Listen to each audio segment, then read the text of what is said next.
Good afternoon. Good afternoon sir. Good afternoon sir. Good afternoon.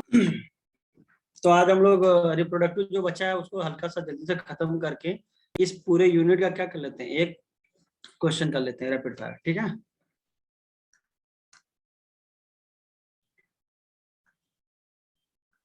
या देखते हैं तो अगला चैप्टर स्टार्ट ही कर लिया जाता है।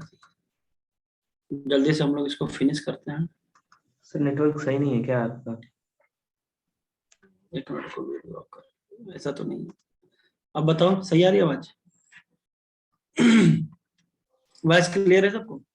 यस सर, वॉइस क्लियर है। चलो ठीक है।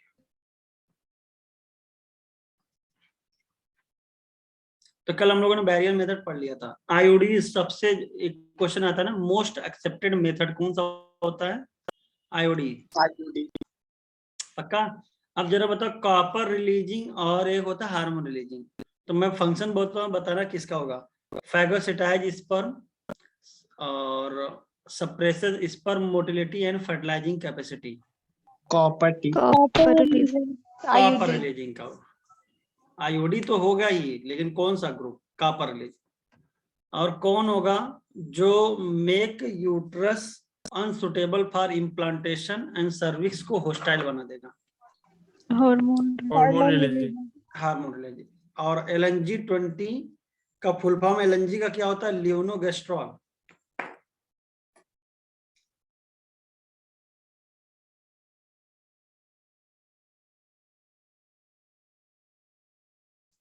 ठीक है। और प्रोजेस्टासर्ट, ये कैसे होते हैं बेटा? आपके हार्मोन रिलीजिंग होते हैं। लियोनोगेस्ट्रॉल यानी LNG-20 और प्रोजेस्टासर्ट हार्मोन रिलीजिंग होते हैं। जरा बताइए, मल्टीलोड 370 कैसा होता है? Copper releasing. अच्छा, मल्टीलोड कहाँ पर 375 होता है सर। हाँ, तो 370 के 5 और 370 ये सब देख लेना। आपका ब्रांड नेम क्या है? 375 है, ये ध्यान रखना आप। IUDs are ideal contraceptive for the female. अच्छा, ये मेल में नहीं हो जाएगा, इंट्रा यूट्रस, यूट्रस फीमेल होता है, ध्यान रखना। Who want to delay pregnancy and or space children? It is one of the most, ये बार आ चुका क्वेश्चन।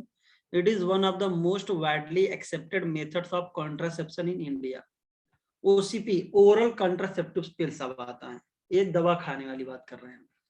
तो oral administration of small doses of either progestogens or progestogen estrogen combination is another contraceptive method used by the female. अब जरा बताओ, अगर progesterone का level high रहेगा तो क्या ओवुलेशन होगा? नहीं। डेवलपमेंट फॉलिकल होगा? नहीं। यूट्रस की वॉल कैसे रहेगी? स्थिर रहेगी। तो होता क्या है, जरा पिल्स देखो लेने का मेथड क्या होता है। जब मेंस्ट्रुएशन स्टार्ट होता है, ब्लीडिंग फेज स्टार्ट होता है, तो 3 से 5 दिन का था, उसी समय आप दवा लेना स्टार्ट कर लो। मान लीजिए आपने दवाई लेना स्टार्ट किया, तो आप खाते रहे कितने दिनों तक? 21 डेज तक। 21 दिनों तक आपका बॉडी में प्रोजेस्टेरॉन का लेवल हाई रहा। प्रोजेस्टेरॉन के लेवल हाई होने के कारण आपके बॉडी से जो फॉलिकल स्टिमुलेटिंग हार्मोन ये सब, यानी आपका GnRH वगैरह क्या होगा? डाउन रहेगा। जब फॉलिकल का डेवलपमेंट नहीं होगा तो ओवुलेशन भी नहीं होगा। अब जब 21 दिनों तक प्रोजेस्टेरॉन का लेवल आ रहा था, यूट्रस की वॉल भी एकदम ऐसे स्थिर रही। अब 21 दिन के बाद आपको नई साइकिल स्टार्ट करनी होगी, तो 7 दिन का क्या करते हैं? गैप करते हैं, 7 डेज गैप करते हैं। जब 7 दिन का गैप होगा तो प्रोजेस्टेरॉन लेवल डाउन हो जाएगा। और जैसे ही प्रोजेस्टेरॉन का लेवल डाउन होता है, आपको पता होगा यूट्रस जो होती है, एंडोमेट्रियम की वॉल, उसमें कॉन्ट्रैक्शन स्टार्ट हो जाएगा और वो क्या हो जाएगा? शेड ऑफ होने लगेगा। तो गैप करते हैं भाई, नहीं तो कंटिन्यूअस दवा लोगे तो आपका ब्लीडिंग नहीं होगा, यानी मेंस्ट्रुएशन ही नहीं आएगा, ब्लीडिंग यानी मेंस्ट्रुअल फेज ही नहीं आएगा। तो 1 से 21 दिन तक इंटेक करते हैं, फिर 7 दिन का गैप, फिर स्टार्ट करते हैं। तो अब इसमें जो मेंस्ट्रुअल होगा उसमें आपको पता होगा कि ओवा नहीं होगा, अंडा नहीं रहेगा, एग नहीं रहेगा, विदाउट ओवुलेशन रहेगा। और जब एग नहीं है, बताओ, जब नो एग है तो क्वार्टस के समय स्पर्म अगर पहुंच भी गया तो उसको एग मिलेगा ही नहीं। जब एग मिलेगा नहीं तो फर्टिलाइजेशन नहीं होगा, और जब फर्टिलाइजेशन नहीं होगा तो बस हो गया, आपका प्रेगनेंसी से बच गए। They are used in the form of tablet and hence are popularly called the pills. Pills have to be taken daily for a period of 21 days, starting preferably within the first 5 days of menstrual cycle, after a gap of 7 days during which menstruation occur. 7 दिन रोकोगे तो क्या हो जाएगा, फिर से endometrium की line गिर जाएगी. It has to be repeated in the same pattern till the female desire to prevent conception. Conception होता है गर्भधारण, ठीक है, और इसको ना धारण करना is called contraception, opposite. Sir pills खाना हम फर्स्ट 5 डेज में कभी भी शुरू करते हैं कि लास्ट डे से शुरू करते हैं? नहीं, ऐसा कुछ भी नहीं है. पहले दिन तो आदमी नहीं लेता है, दूसरे तीसरे चौथे पांचवें ले सकते हो आप, ठीक है. जी.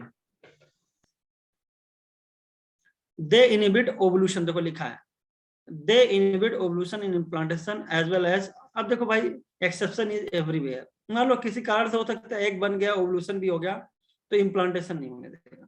तो दे इनहिबिट, पहले तो ओवा ही नहीं निकलेगा, इम्प्लांटेशन भी नहीं होगा, as well as alter the quality of cervical mucus to prevent या retard the entry of sperm. और साथ ही साथ जो सर्वाइकल म्यूकस होता है उसकी क्वालिटी को बदल देता है, जिससे वहां पे आपका सर्विस के थ्रू आपका स्पर्म एंट्री नहीं मार पाता है. तो एक होता था मिनी पिल, एक होता था मेजर पिल. तो मिनी पिल में खाली बेटा प्रोजेस्ट्रोजेन यानी प्रोजेस्टेरॉन पाया जाएगा, और मेजर पिल में आपका दोनों का कॉम्बिनेशन होता है, प्रोजेस्ट्रोजेन और एस्ट्रोजेन दोनों का कॉम्बिनेशन होता है, ठीक है. बोलो. Yes sir.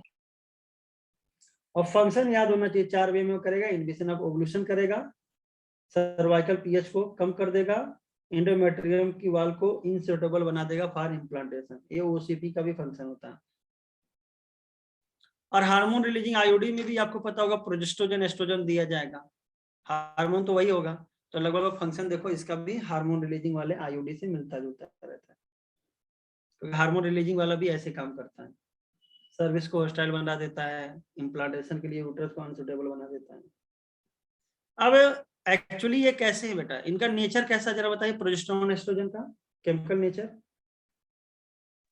Steroidal. Yes, steroidal nature है, और स्टेरॉइड का आपके बॉडी पे बैड इफेक्ट आता है, ये तो पता ही होगा.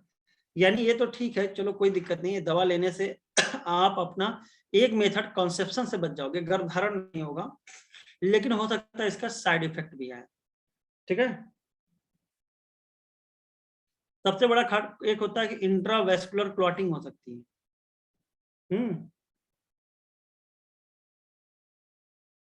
हाइपरटेंशन हो सकता है, लीवर खराब हो सकता है, हार्ट डिजीज आ सकती है, या कभी कभी कैंसर भी देखने को मिलता है. तो ये सब जैसे हर दवा का आपको पता होगा साइड इफेक्ट लिखा रहता है. जब आप पढ़ोगे फार्मेकोलॉजी, आगे बढ़ के जब एमबीबीएस करोगे तो फार्मेकोलॉजी पढ़ोगे, तो वहां पर हजारों ड्रग याद करनी पड़ेगी, और सबका नाम और उसका क्या साइड इफेक्ट होगा सब कुछ आपको पता होना चाहिए. तो यही तो नॉर्मल डॉक्टर और झोला छाप में अंतर होता है. झोला छाप सबको हर दवा दे देता है, और जो डॉक्टर होता है उसको पता होता है किसको किस प्रकार के पेशेंट को कैसा ड्रग देना है, कैसी दवा देनी है. एक नई पिल्स बनाई गई थी जो नॉन स्टेरॉइडल थी, मतलब उसमें स्टेरॉइड नहीं था, और स्टेरॉइड का इफेक्ट ज्यादा होता है. तो नॉन स्टेरॉइड होगा तो भाई क्या हो जाएगा, थोड़ा सा उसका साइड इफेक्ट कम हो जाएगा या बहुत कम हो जाएगा. उसका नाम था क्या, सहेली. सहेली इसलिए रखा गया कि भाई फीमेल की दोस्त क्या कहलाती है, सहेली, और इसके लिए फीमेल के लिए हेल्पफुल रहा, तो इसलिए सहेली नाम रख दिया गया. अच्छा, इसका 2 फायदा, एक तो डेली दवा नहीं खानी पड़ेगी. भाई हर दिन दवा खाना ये भी तो बकवास लगता है कि यार रोज दवा खा रहे हो. तो इसको कहते हैं वंस इन अ वीक पिल है, वंस अ वीक. शुरू में तो बेटा शुरुआती समय में 1 वीक में 1 बार लिया जाता है, फिर बाद में धीरे धीरे गैप बढ़ जाता है, 2 वीक में 1 बार हो जाता है. तो जरा बताइए कि सहेली बना कहाँ था, अभी पढ़ चुके हो आप लोग. लखनऊ.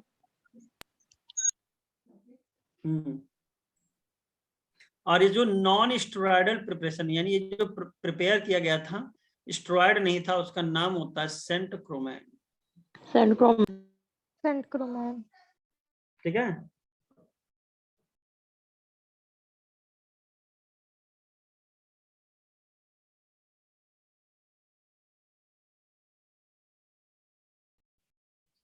अब इसके बाद इसको CDRI central drug research institute में बनाया गया है। तो CDRI में ऐसे सब पागल पागल साइंटिस्ट होते हैं, यही सब काम करते रहते हैं, वर्क करते हैं, मेहनत करते हैं, दवा खोजते हैं।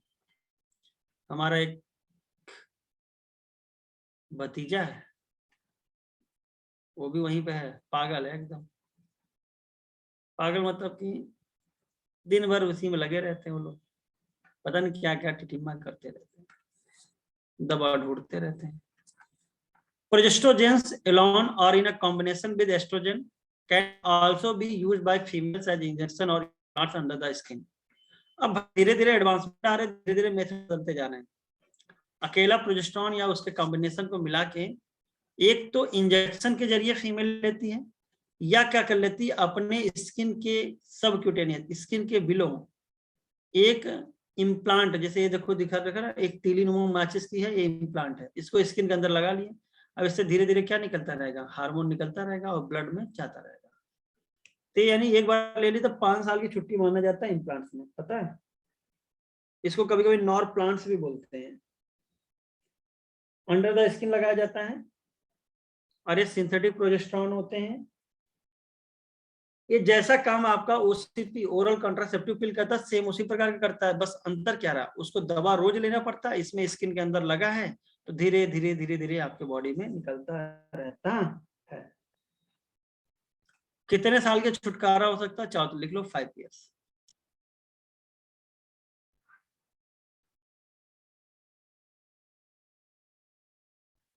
यस, ठीक है।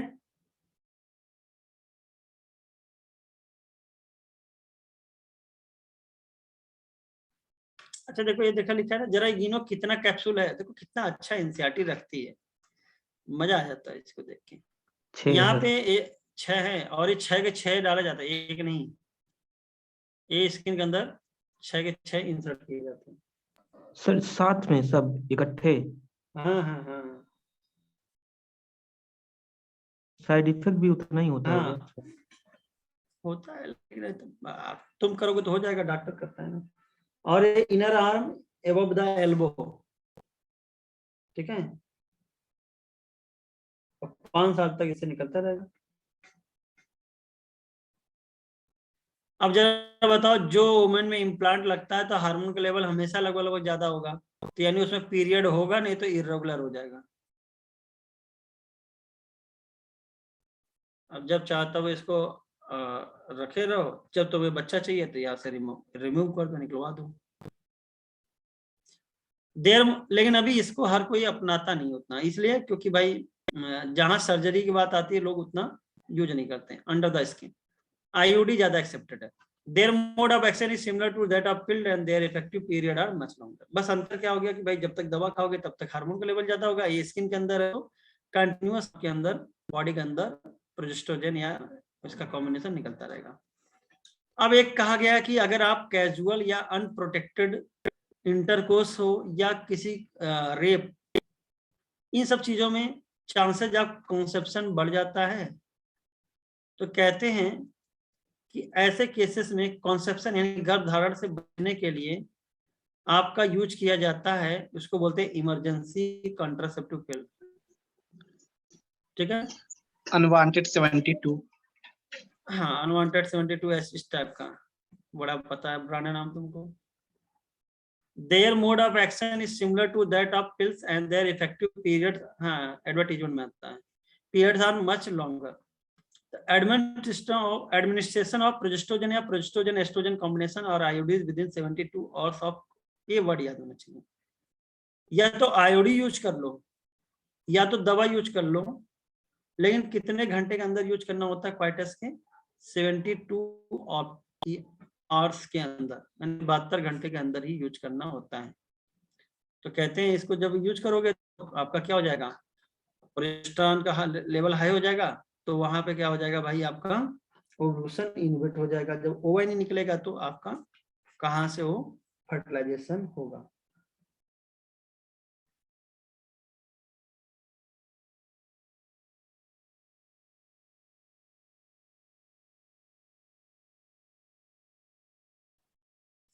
तो प्राइमरी केस क्या होता है इसका, ओवल्यूशन रोक दें, फिर दूसरा आपका भी पता क्या होगा, ओवल्यूशन मान लो हो भी गया तो इम्प्लांटेशन रोक देगा, रखिएगा। इमरजेंसी कॉन्ट्रासेप्टिव पिल, उसका एक बहुत फेमस इस समय ब्रांड है अनवांटेड 72, या बोलते हैं 72 मतलब 72 आवर्स, अनवांटेड मतलब अनचाहा गर्भ, और या पिल 72 भी नाम है इसका, आई पिल भी आता है।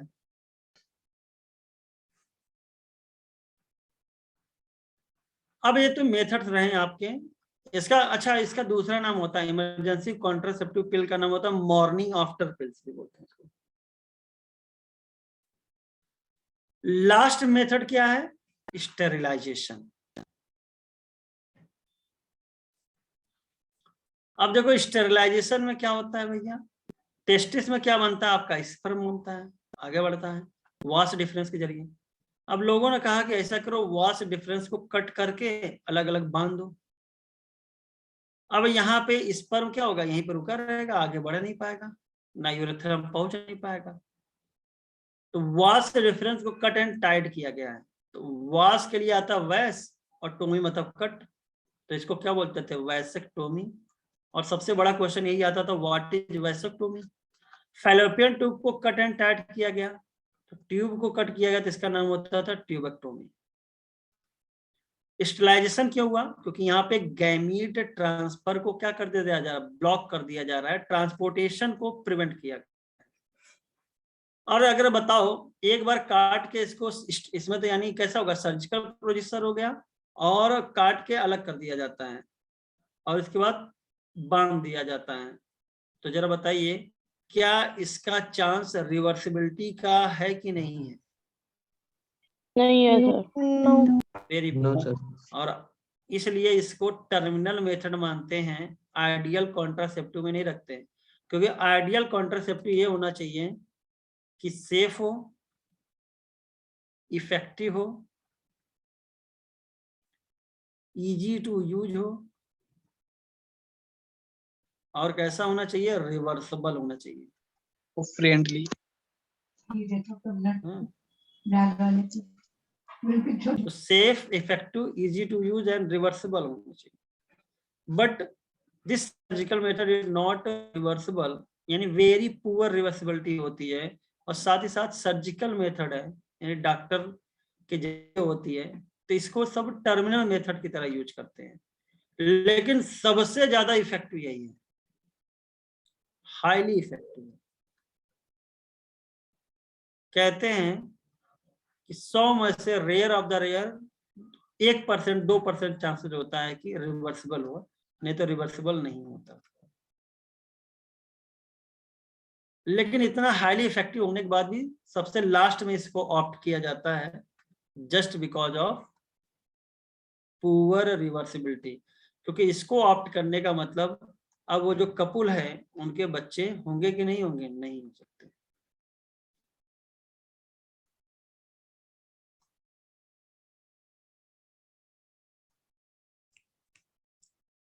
Surgical intervention block gamete transport, एक क्वेश्चन पूछा गया था। तो गैमीट ट्रांसपोर्ट के मोड को ब्लॉक कर देता है, and thereby prevent conception. Sterilization procedure in the male is called vasectomy, and that in the female tubectomy. In vasectomy, a small part of vas deferens is removed or tied up through a small incision on the scrotum. तो vasectomy में vas deferens करेंगे तो कहाँ करेंगे भाई, scrotum में। Whereas in tubectomy, a small part of fallopian tube is removed or tied up through a small incision in the abdomen और through vagina, दोनों के थ्रू किया जा सकता है। वेजाइना के थ्रू भी आप कर सकते थे या तो एब्डोमेन के थ्रू भी। This techniques are highly effective but their result is very poor, यही क्वेश्चन आया था। तो ये कहते हैं स्टेरिलाइजेशन मेथड, यानी कि क्या इसमें सीमन निकलेगा, या सीमन तो निकलेगा लेकिन उसमें स्पर्म नहीं रहेंगे। It needs to be emphasized that the selection of suitable contraceptive method and its use should always be undertaken in consultation with qualified medical professional. अब कहते हैं इसको ऐसे, आप दवा या कोई भी कॉन्ट्रासेप्टिव का अगर इस्तेमाल करना है तो आपको मेडिकल प्रैक्टिशनर या प्रोफेशनल की सलाह लेनी चाहिए। One must also remember that contraceptive are not a regular requirement for the maintenance of reproductive health. ये रेगुलर रिक्वायरमेंट नहीं है, ये बस आपका गैप करने के लिए दो बच्चों के बीच में और एक प्रकार से पॉपुलेशन कंट्रोल का मेथड है. In fact, they are practiced against a natural reproductive event that is conception या pregnancy. तो भाई ये रिप्रोडक्टिव हेल्थ के लिए नहीं जरूरी है, ये किसके लिए जरूरी है? एक नेचुरल इवेंट है जिसका नाम है गर्भधारण या प्रेगनेंसी, उसके अगेंस्ट यूज किया जाता है. One is forced to use this method either to prevent pregnancy और टू डिले और space pregnancy due to personal reason. अब मान लो एक को बच्चा हो गया तो उसने कहा कि भाई अब हम दूसरे बच्चा 3 साल बाद या 4 साल बाद प्लान करेंगे, इस बच्चा जब बड़ा हो जाएगा स्कूल जाने लगेगा तब इसका छोटा भाई या बहन आएगी. या बहुत लोग कहते हैं कि अभी हम फाइनेंशियली वीक हैं, अभी हम बच्चे प्लान नहीं कर सकते, अभी उसको पाल नहीं सकते. तो बहुत सारे रीजन होते हैं. या हो सकता है मदर की बॉडी ही कैपेबल ना हो कि जो एक प्रेगनेंसी को सस्टेन कर पाए. No doubt the wide spread use of this method have a significant role in checking uncontrolled growth of population. और ऐसे जब गैप होगा तो पहले के समय देखिए जब कॉन्ट्रासेप्टिव मेथड्स नहीं थे तो एक मम्मी पापा हर सबके मतलब 7 से 8 बच्चा तो कॉमन था यार. 7-8 तो कॉमन ही होते थे. ठीक है, क्यों? क्योंकि भाई कॉन्ट्रासेप्टिव मेथड नहीं पता था. तो भाई जब मेथड नहीं पता रहेगा तो जाहिर सी बात है नंबर ऑफ प्रेगनेंसी बढ़ जाएगी, नंबर ऑफ बच्चे बढ़ जाएंगे. 12-12 देखे गए और पुराने जाओ तो 20-20 देखे के मिले, 18 भी देखे के मिले, 15 भी. तो पहले 7 से 8, 9, 10 बच्चे तो कॉमन थे. लेकिन नाउ डेज इस समय आपको पता होगा ये सब नहीं होता है, मैक्सिमम 3 या 2 या 1. ये जो इतना एडवर्टीजमेंट इतना दुनियादारी की गई तो कुछ ना कुछ फायदा मिला है. Their possible ill effect. अब कहते हैं कि जो दवा वगैरह खा रहे हो तो इसका भी बीमारी का इफेक्ट होगा. नोजिया हो सकता है, एब्डोमिनल पेन हो सकता है, ब्रेक थ्रू ब्लीडिंग हो सकता है, इरेगुलर मेंस्ट्रुअल ब्लीडिंग और इवन ब्रेस्ट कैंसर होगा. Thought not very significant, should not be totally ignored. अब कहते हैं जो इसका साइड या इल इफेक्ट है इसका बहुत ज्यादा महत्व नहीं दिया जाता है, लेकिन इसको टोटली इग्नोर भी नहीं किया जा सकता है. तो ऐसा नहीं कि हाँ कंटिन्यूअस आप पिल्स का सहायता लेके ही जीवन जीजिए, नहीं. अब आता है एक MTP, medical termination of pregnancy. ये तो प्रेगनेंसी रोकने के उपाय थे. अब मान लो प्रेगनेंसी हो गई तो उसको वॉलंटरी क्या करो, टर्मिनेट कर दो, रोक दो, एबॉर्ट कर दो. इसे कहते हैं मेडिकल टर्मिनेशन ऑफ प्रेगनेंसी. मतलब 9 महीना पूरा ना होने दो. तो इंटेंशनल और voluntary termination of pregnancy before full term is called medical termination of pregnancy और इंड्यूस्ड एबॉर्शन.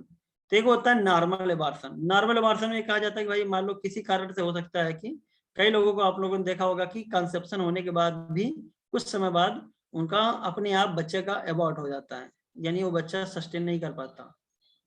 तो उनके बॉडी में हो सकता है हार्मोनल चेंज हो सकता है उनकी बॉडी ऐसी हो, लेकिन आपने खुद किया है, इंड्यूस कराया है.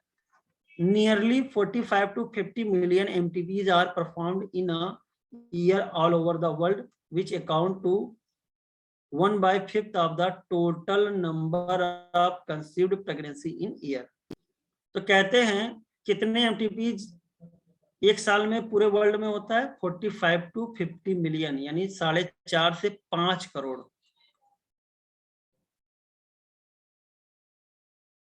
समझ रहे हो? और ये कितना 1/5 है, यानी मान लो अगर 25 1/5 था, ठीक है, 25 करोड़ मान लो आपका अगर टोटल प्रेगनेंसी है तो उसका 1/5 क्या हो जाते हैं? एमटीपीज, यानी कि उसको एबॉर्ट कर दिया जाता है. तो अब कई जगह के गवर्नमेंट ने बोला कि यार इसको बैन कर दो, और कई जगह के ने बोला इसको बैन मत करो. तो कई कंट्री में बैन है, वहां पे अगर आप एमटीपी करते हो तो उसको इलीगल माना जाएगा, आपको जेल हो जाएगी. समझ रहे हो? लेकिन इंडिया में ये बैन नहीं है, लीगल है, मतलब वैध है, कानूनी रूप से आप करवा सकते हो. लेकिन इंडिया में लीगल होने के साथ कुछ बैकग्राउंड दिया, ऐसा नहीं मनमाने ढंग से आप करा लो.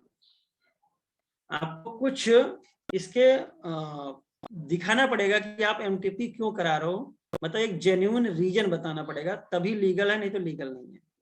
Whether to accept या legalize MTP or not is being debated upon in many countries due to emotional, ethical, religious and social issues involved in it. तो बहुत लोग कहते हैं इमोशनल है, भगवान की देन है, तो भाई जब भगवान की देन है तो इसमें हम कौन होते हैं इंटरवीन करने वाले? रिलीजियस हो गया, सोशल इश्यूज हो गए, बहुत सारी चीजें हो गई। Government of India legalise MTP in 1971। तो यहाँ पे 2 ईयर आ गया, एक आ गया 1951 और एक आ गया आपका बेटा 1971। तो इंडियन गवर्नमेंट ने एमटीपी को कब लीगलाइज किया था? 1971 में। तो लीगलाइज करने का मतलब हो गया ये वैध है, अवैध नहीं हुआ, समझ रहे हो ना? But with some strict condition. क्या हर कोई एमटीपी करा सकता? नहीं, कुछ कंडीशन होना चाहिए to avoid it misuse.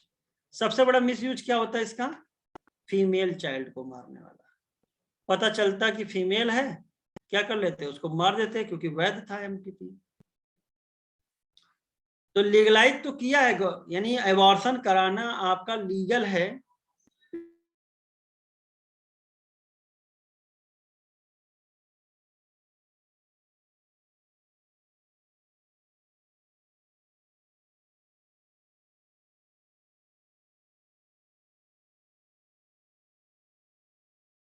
which are reported to be high in India। ये जो रेस्ट्रिक्शन इसलिए लगाया था कि वैसा नहीं हो कि हर कोई क्या करे, फीमेल को मार दे, मेल को पैदा करे। कहते वाई एमटीपी? एमटीपी क्यों? Obviously the answer is to get rid of unwanted pregnancy either due to the casual unprotected intercourse or failure of the contraceptive used during coitus or rapes। तो कहते हैं actually unwanted intercourse या casual unprotected intercourse से अगर मान लो conception होता है या आपने कॉन्ट्रासेप्टिव यूज किया और वो फेल हो गया, या रेप वगैरह में अगर इस समय प्रेगनेंसी होती तो उसको कोई आगे नहीं बढ़ाना चाहेगा। MTBs are also essential in certain cases where continuation of pregnancy could be harmful or even fatal either the mother or fetus or both। अब मान लो बच्चा प्रेगनेंसी हो गई और मान लो मदर की बॉडी इतनी हेल्दी नहीं है कि वो बच्चे को पैदा करने लायक है, या ये कह सकते हो सस्टेन करे प्रेगनेंसी को, या हो सकता है कि अगर आगे प्रेगनेंसी कंटिन्यू रही तो मदर की डेथ भी हो सकती है। तो ऐसे केस में आप MTP करा सकते हो।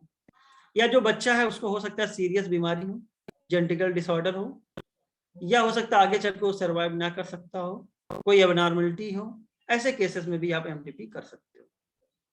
अब कहते हैं कि भाई जो प्रेगनेंसी का मंथ होता है 9 मंथ का होता है, तो बताइए कितने महीने तक प्रेगनेंसी के आपका MTP करवाना सेफ माना जाता है? तो कहते हैं फर्स्ट ट्राइमेस्टर।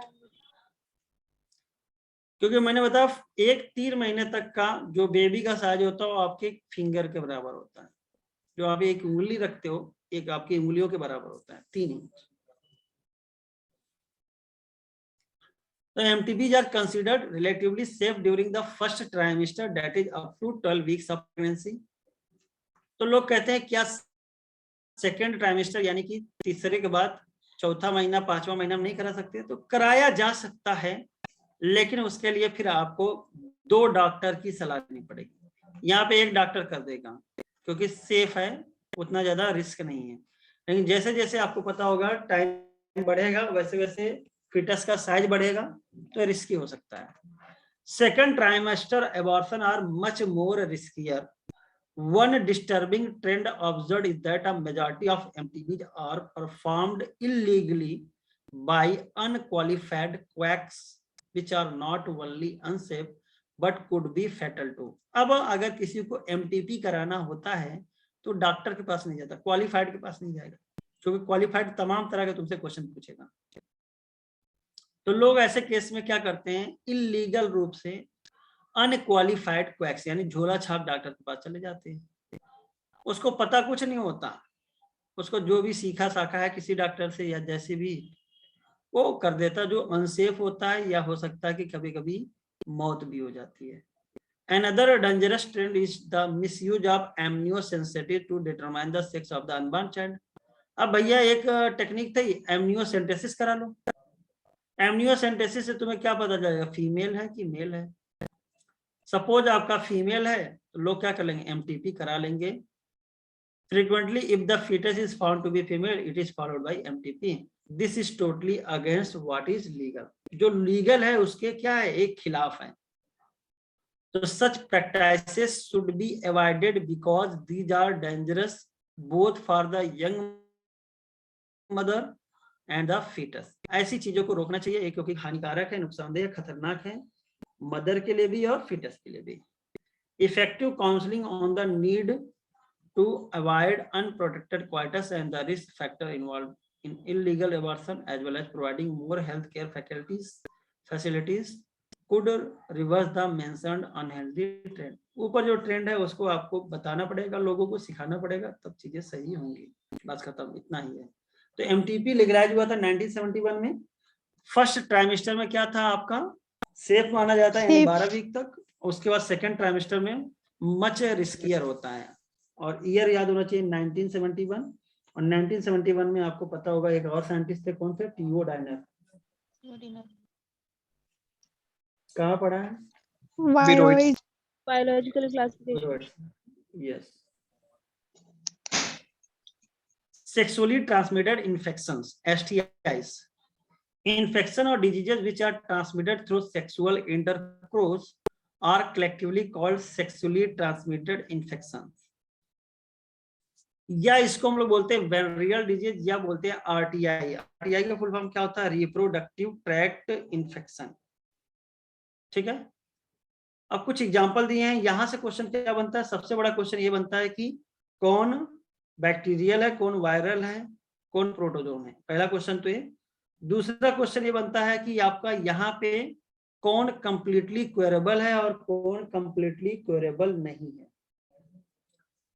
चलिए देखते हैं कौन कौन से। Gonorrhoea, syphilis, genital herpes, chlamydiasis, genital warts, trichomoniasis and hepatitis B. तो इनमें से बेटा आपका बैक्टीरियल कौन कौन सा है जरा बताओ। नीजेरिया, gonorrhoea and syphilis. Gonorrhoea, syphilis और और सिफिलिस क्लेमाइडियासिस। किससे होता है, ट्रिपोनिमा पैलेडियम। क्लियर। इसके बाद आपका आता है जेनिटल वार्ड्स, किससे होगा, वायरस से। सर इन सबके बैक्टीरिया के और वायरसेस के नेम्स लर्न करने होंगे? नहीं वैसे तो हमको नहीं लगता है, लेकिन चलो याद ही कर लो।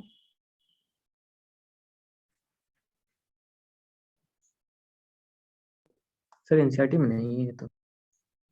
प्रीवियस क्वेश्चन में था सर ये। हाँ आता है, चलो लिख ही लो। गोनेरिया के लिख लो, बैक्टीरिया होता है नीजेरिया गोनेरी।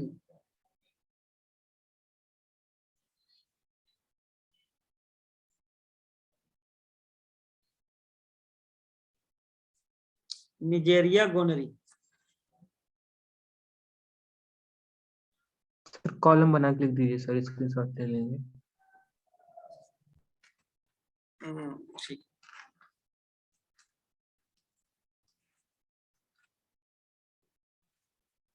तो बैक्टीरियल में लिख लो,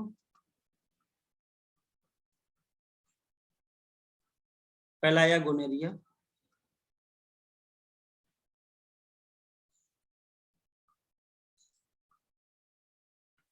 किसके जरिए होता है,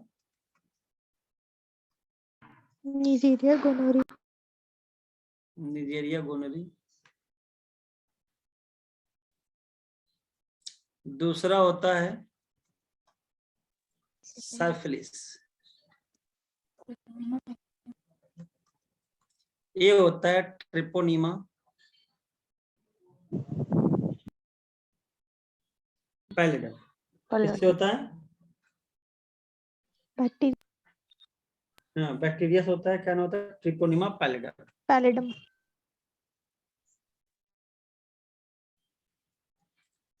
इसके बाद आपका वायरल हो गया, वायरस से। तो इसमें आता है जेनिटल वार्ड्स।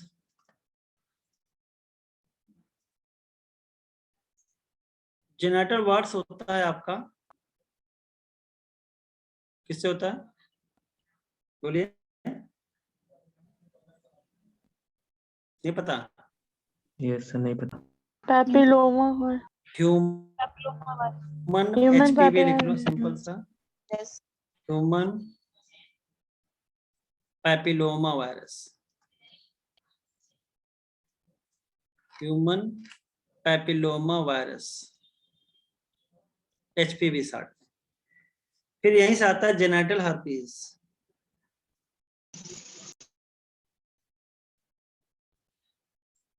तो हर्पीज से ही नाम आता है इसका, herpes simplex. herpes simplex virus।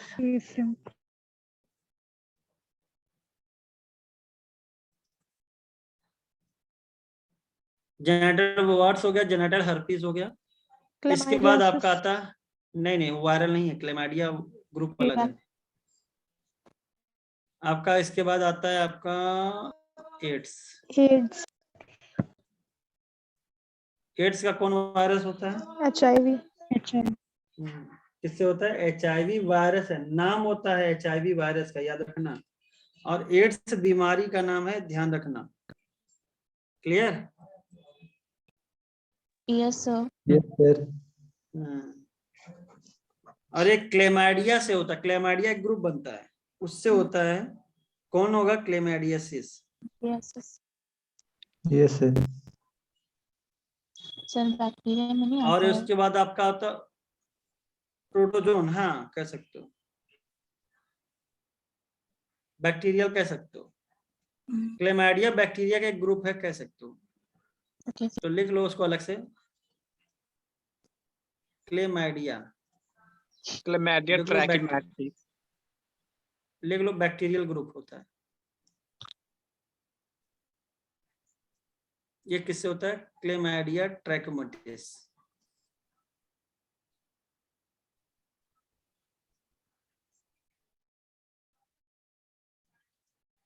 ठीक है, तो वायरल हो गया आपका, बैक्टीरियल हो गया, क्लेमाइडिया हो गया। अब आता था प्रोटोजोन। प्रोटोजोन में कौन बचा है बता? Trichomoniasis। हाँ, ट्राइकोमोनियास, ट्राइकोमोनास वेजाइनालिस से होता है।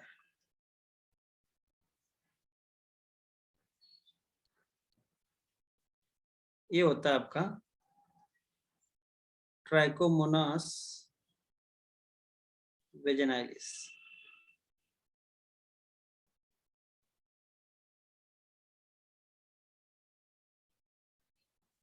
एक और बचा है आपका वायरल यहाँ पे, एड्स हो गया, हेपेटाइटिस।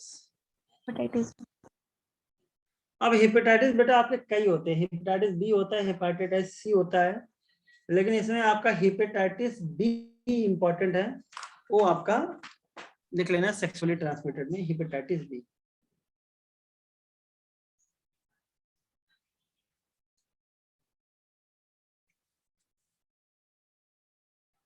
हेपेटाइटिस कई होते हैं, ए बी सी सब होते हैं।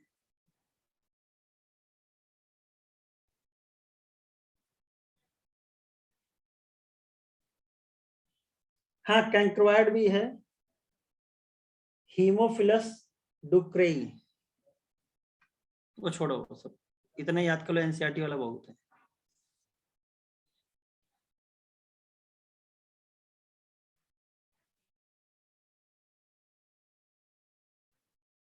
तो गोनेरिया किससे होता है बेटा? निजेरिया गोनरी। ठीक है, साइफिलिस होता है ट्रिपोनिमा पैलिडियम। वायरस में आता है genital words, genital herpes, hepatitis और एड्स। जेनिटल वर्ड्स किससे होता है? Human papilloma virus. Genital herpes होता है हर्पीज सिम्प्लेक्स वायरस। एड्स होता है HIV वायरस। हेपेटाइटिस बी होता है हेपेटाइटिस बी वायरस, उसी के नाम से रखते हैं। जैसे मान लो हेपेटाइटिस सी, तो किससे होगा? हेपेटाइटिस सी वायरस से।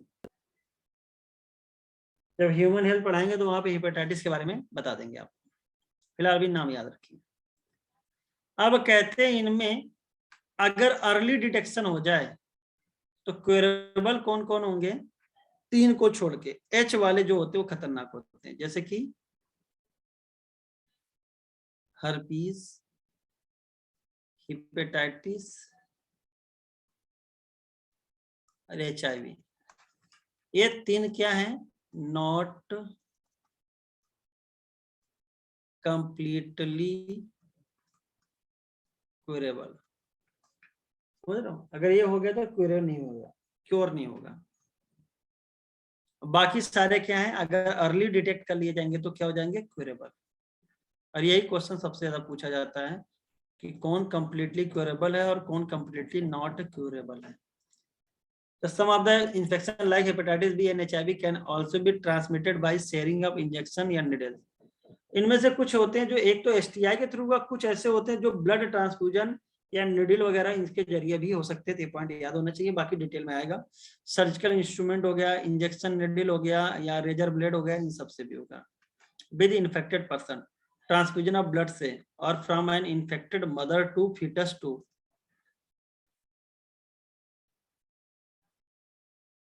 और मदर से फीटस में प्लेसेंटा के थ्रू भी जा सकता है।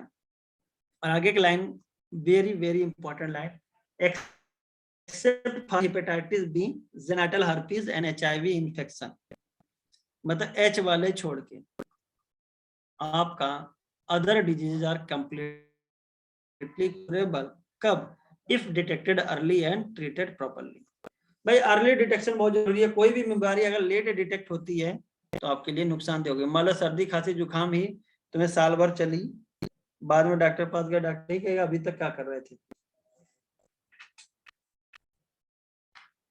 Early symptoms of most of these are minor and include itching, fluid discharge, light pain, swelling.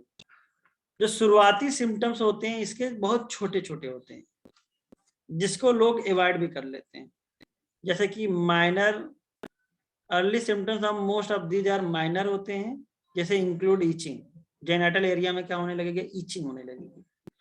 Fluid discharge हो सकता है, थोड़ा सा पेन होगा, वहां का हिस्सा स्वेल कर जाएगा in the genital reason.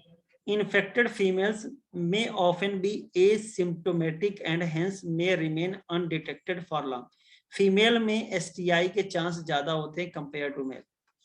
Absence or less significant symptoms in the early stages of infection and the social stigma attached to the STIs deter the infected person from going for timely detection and proper treatment. यहाँ की इतनी line बोलता है कि एक तो symptoms बहुत कम होते हैं, साथ ही साथ इसके साथ सोशल स्टिग्मा, सोशल धब्बा जुड़ा होता है कि कहते हैं अगर किसी को STI होता तो लोग गलत निगाह से देखते हैं।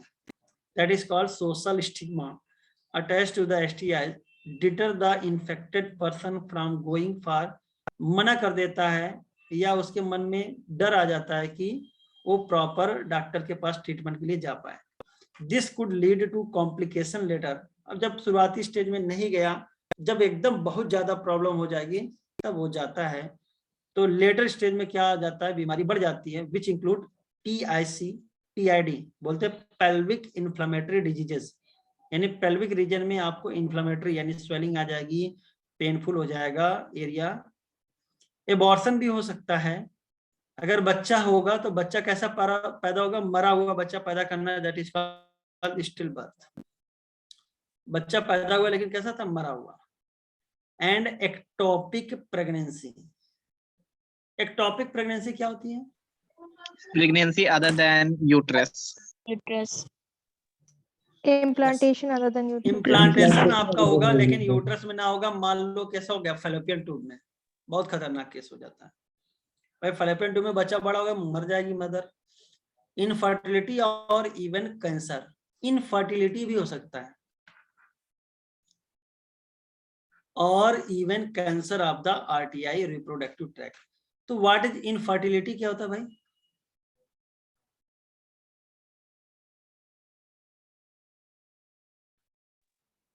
Not अरे even- यस, फर्टिलिटी नहीं रही। और फर्टिलिटी कब होती है? जब गैमीट होता है, राइट? जब गैमीट्स हो और फर्टिलाइजेशन करने की क्षमता हो तो क्या बोलोगे, फर्टाइल है।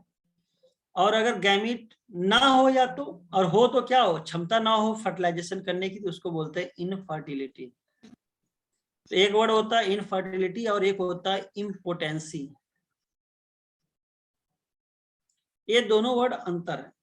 इनफर्टिलिटी गैमीट से रिलेटेड है या गैमीट के फर्टिलाइजेशन कैपेसिटी से रिलेटेड है, और इम्पोटेंसी वर्ड होता है आपका मेल इंसेमिनेट नहीं कर पा रहा है, मतलब मेल का जो एक्सटर्नल जेनेटिलिया है वो उसमें इरेक्शन की इरेक्टाइल प्रॉपर्टी खो जाती है, जिसके वजह से वो फीमेल बॉडी में प्रॉपर इंसेमिनेट नहीं कर पाता। That case is called impotency.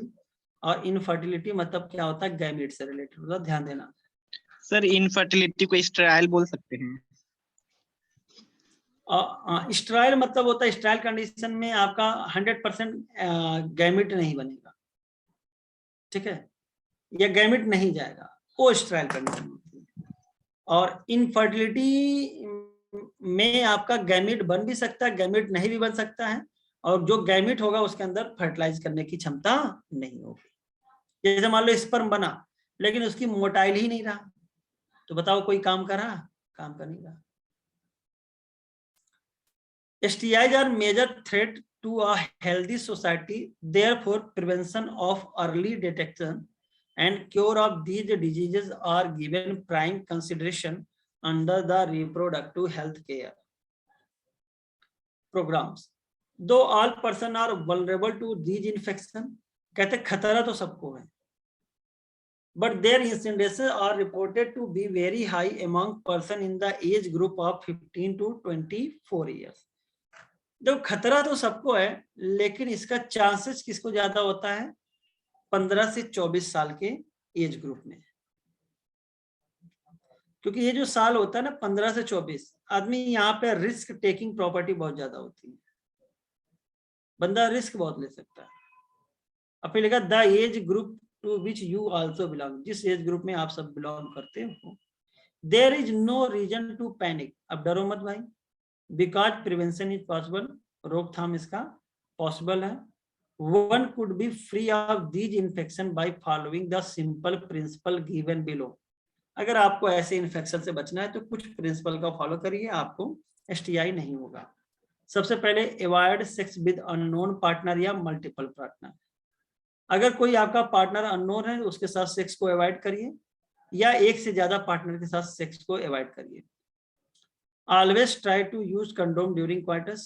Coitus के समय कंडोम का यूज करिए, एक तो आपका कंसेप्शन से भी बचेगा, साथ ही साथ आपका STD से भी बचाएगा। और इन केस ऑफ डाउट, अगर आपको ऐसा कोई सिम्टम्स जो अब मेंशन्ड दिख रहा है, one should go to a qualified doctor for early detection. अगर ऐसा कोई सिम्टम्स है तो क्वालिफाइड डॉक्टर के पास जाइए, जिससे आपका अर्ली डिटेक्शन हो जाए and get complete treatment if diagnosed with infection. और अगर इन्फेक्शन मिलता है तो उसका कंप्लीट ट्रीटमेंट होता है। तो एक तो एवॉइडेंस, दूसरा प्रोटेक्शन, तीसरा डिटेक्शन। इनफर्टिलिटी, स्टेरिलाइजेशन अलग हो गया बेटा। अब देखो इनफर्टिलिटी, देखो क्या होगा लिखा है, a discussion on reproductive health is incomplete without a mention of infertility. कहते हैं अगर रिप्रोडक्टिव हेल्थ की बात करें और अगर हम इनफर्टिलिटी की बात ना करें तो सब बकवास हो गया। A large number of couples all over the world, including India, are infertile. तो कहने को होता large number of couples all over the world, या including India, are infertile. That is, they are unable to produce children in spite of unprotected sexual cohabitation. मतलब एक चीज रख लो, infertility का एक रूल दिया जाता है 2 years अनप्रोटेक्टेड सेक्स। इसके बाद भी अगर बच्चा नहीं हो रहा है तो क्या माना जाएगा? इनफर्टाइल। सर एक जगह क्वेश्चन था कि इम्पोर्टेंट को स्टेराइल बोल सकते हैं? बेटा स्टेराइल अलग चीज हो गई। स्टेराइल मतलब होता है कि आपका गैमेट ही नहीं बना, ठीक है। Okay sir. और इम्पोर्टेंट में क्या होता है कि इम्पोर्टेंट कंडीशन होती है, इसमें जो मेल का एक्सटर्नल जेनेस्टिलिया होता है उसमें प्रॉपर इरेक्शन नहीं होता, इरेक्टाइल डिसफंक्शन बोलते हैं उसको।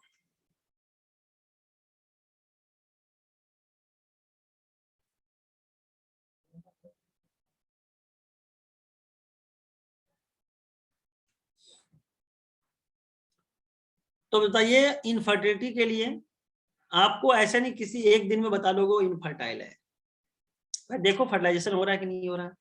तो कहते हैं अनप्रोटेक्टेड सेक्स हो कितने साल तक? 2 years तक। तो कहते हैं सेक्सुअल कोहेबिटेशन विदाउट प्रोटेक्शन, यानी अनप्रोटेक्टेड हो, और कितने साल तक? 2 साल तक। और उसके बाद भी अगर बच्चा पैदा नहीं हो रहा किसी कपुल को, तो उसको डॉक्टर के पास जाना चाहिए, चेक करना चाहिए क्या प्रॉब्लम है। The reason for this could be many, अब इसका रीजन कुछ भी हो सकता है, physical, congenital diseases, drugs, immunological और इवन साइकोलॉजिकल। फिजिकल कंडीशन हो सकती है, हो सकता है कि भाई यूट्रस या सर्विक्स में कोई ब्लॉकेज हो जिसकी वजह से स्पर्म आगे ना जा पा रहा हो। कंजेनिटल, सिंस बर्थ कोई प्रॉब्लम हो, कोई बीमारी हो, किसी ड्रग के कारण ऐसा हो रहा हो, तुम्हारा इम्यून सिस्टम स्पर्म को हॉस्टाइल बना के खा जा रहा है, और इवन साइकोलॉजिकल भी होता है। अब पहले के समय में जब बच्चे पैदा नहीं कर पाता था या बच्चे नहीं होता था, मान लो एक कपल ने शादी किया और उसके बच्चे नहीं हुए 2 साल बाद, तो पुराने समय में तो लोगों को दुनियादारी पता नहीं थी, फिर दूसरी शादी की जाती थी। लेकिन जो दूसरी शादी की जाती थी वो लड़के की जाती थी, लड़की की नहीं की जाती थी।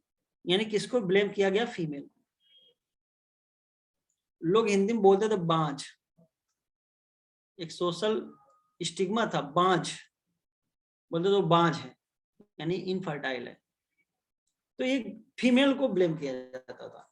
In India often the female is blamed for the couple being childless. लेकिन जब अब समय हो गया, अब समय बदल गया है, अब तो अगर कोई बोलेगा तो कहेगा चलो चेक करा लो। तो अब बट मोर ऑफर देन नॉट, लेकिन ऐसा नहीं है। The problem lies in the male partner. दिक्कत किसमें ज्यादा होती थी? मेल पार्टनर में। स्पेशलाइज्ड हेल्थ केयर यूनिट्स, जिसको बोलते हैं infertility clinics, could help in diagnosis and corrective treatment of some of these disorder and enable these couples to have children. अब इनफर्टिलिटी क्लिनिक में जाया जाता है तो वहां पे भाई चेकिंग होती है कि किसको प्रॉब्लम है, मेल की कि फीमेल को, पहले ये चेक किया जाता है।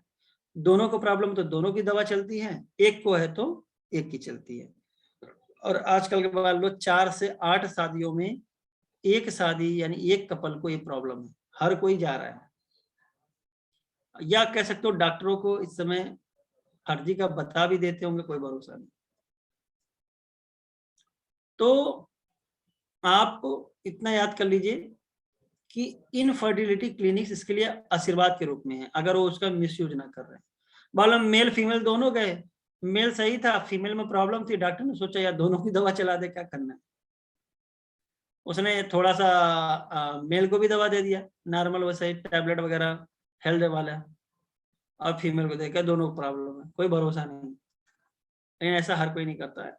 तो याद रहना चाहिए कि चेकिंग होगी पहले, किसमें क्या प्रॉब्लम है, प्रॉपर डायग्नोस करेगा डॉक्टर, फिर उस हिसाब से दवा चलाता है। However, where such correction are not possible, अब मान लो दवा के बाद भी ऐसा कुछ नहीं हो पाता, करेक्शन नहीं हो पा रहा, तब तो दिक्कत आ गई। तो ऐसे में क्या किया जाता है? The couples could be assisted to have children through certain special technique commonly known as assisted reproductive technology। मतलब पहले तो नेचुरली दवा ववा खिला के सही करने की कोशिश की, अब नहीं हुआ तो लोग कहते हैं यार ART का सहायता लो, जो तुम्हारे रिप्रोडक्शन के लिए क्या करेगा, हेल्पफुल रहेगा। तो ART में एक आता है इन विट्रो फर्टिलाइजेशन और एक आता है in vivo fertilisation inside the body and fertilisation outside the body in a test tube. तो इन विट्रो मतलब क्या होता है, लैब में या टेस्ट ट्यूब में। तो एक तुम लोगों ने नाम सुना होगा IVF सेंटर, बहुत जगह सुना होगा, ठीक है। जैसे कानपुर में भी एक बहुत फेमस IVF सेंटर है, वैसे ही।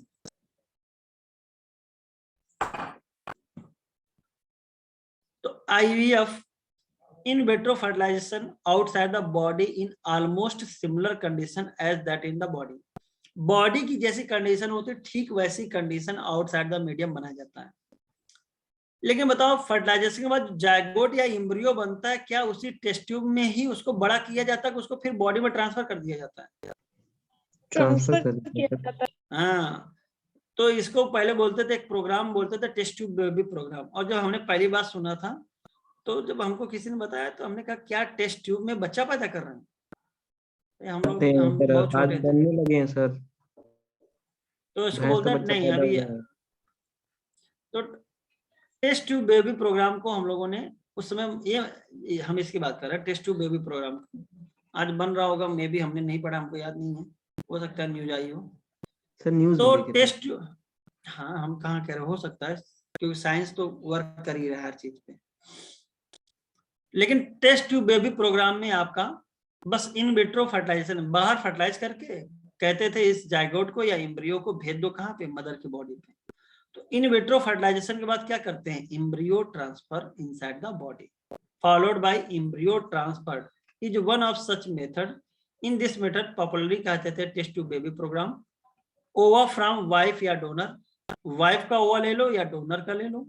स्पर्म ले लो हस्बैंड का या डोनर का, अगर हस्बैंड फर्टाइल है तो उसका स्पर्म ले लो, अगर फर्टाइल नहीं है तो उसका क्या ले लो आप, किसी डोनर का।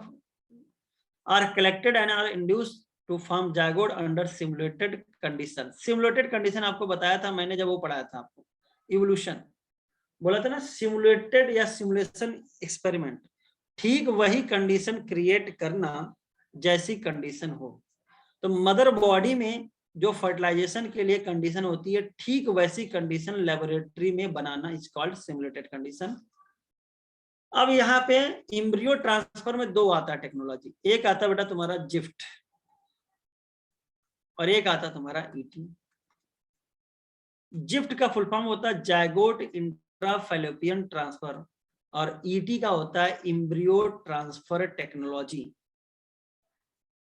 अब जिफ्ट है तो जायगोट को या तो करोगे या तो ब्लास्टोमियर कितने, up to 8 blastomere.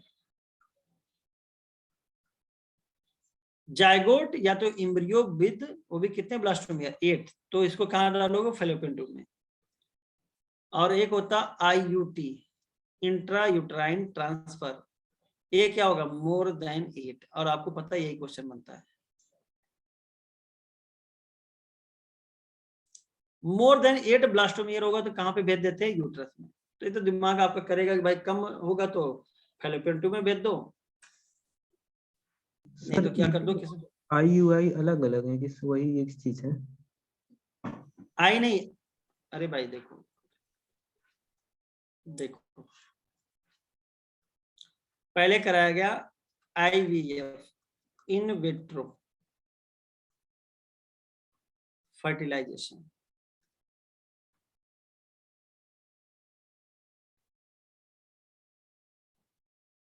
In test tube. अब यहाँ पे क्या बना, जायगोट, या क्या बनेगा, एम्ब्रियो। एम्ब्रियो की कंडीशन होगी क्या, 8 ब्लास्टोमियर,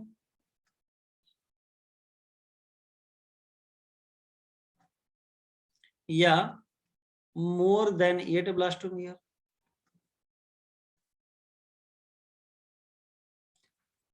अब भैया ये जो टेस्ट ट्यूब में बना है इसको बॉडी के अंदर भेजना, ओवरऑल क्या बोलते हैं, ईटी, एम्ब्रियो ट्रांसफर टेक्नोलॉजी। अब इसमें दो कंडीशन, अगर आप जायगोट को भेज रहे हो तो उसको हम लोग क्या बोल देंगे, जिफ्ट। यानी एम्ब्रियो ट्रांसफर टेक्नोलॉजी में एक मेथड होता है जिफ्ट, जिसमें जायगोट को भेजा जाता है या embryo with up to 8 blastomere, तो क्या बोलेंगे, जिफ्ट। या अगर एम्ब्रियो जिसका 8 ब्लास्टोमियर से ज्यादा स्टेज वाला एम्ब्रियो भेज रहे हो तो उसको आप फैलोपियन ट्यूब में नहीं भेजोगे, कहाँ भेजोगे उसको, यूट्रस में। तो हम लोग इसको बोलते हैं इंट्रा यूट्राइन ट्रांसफर। तो बस कुछ नहीं करते हैं यार, फर्टिलाइजेशन करा दिया, अगर जायगोट को उठा के भेजोगे कहाँ भेजोगे, फैलोपियन ट्यूब में। 2 है, 4 है, 8 है, इस सेल स्टेज वाले को भेजोगे तो कहाँ भेजोगे, फैलोपियन ट्यूब में। और 8 से ज्यादा वाला तो कहाँ भेजोगे, यूट्रस में। तो ऊपर वाले को हम लोग भेजते हैं, इसको भेजना कहलाता है जिफ्ट और इसको भेजना कहलाता है आईयूटी, और दोनों कलेक्टिवली क्या है, ईटी, एम्ब्रियो ट्रांसफर टेक्नोलॉजी। मेरा एक क्वेश्चन है, क्या इन विवो फर्टिलाइजेशन हो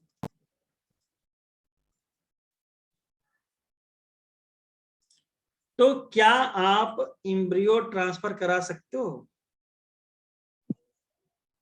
सर कोई जरूरत ही नहीं, इन विवो होगा तो इन विवो ट्रांसफर क्या नहीं करा सकते हैं, जरूरत नहीं है, लेकिन बहुत सारे मेथड है, जैसे हार्ड फार्मेशन करवाना था, सरोगेसी करवानी थी, ये सब तब हो सकता है, लेकिन जरूरत तब हो सकता है। लेकिन ये मतलब आपके दिमाग में बात होनी चाहिए, जैसे यहाँ पे लिखा है, देख लो एनसीईआरटी में,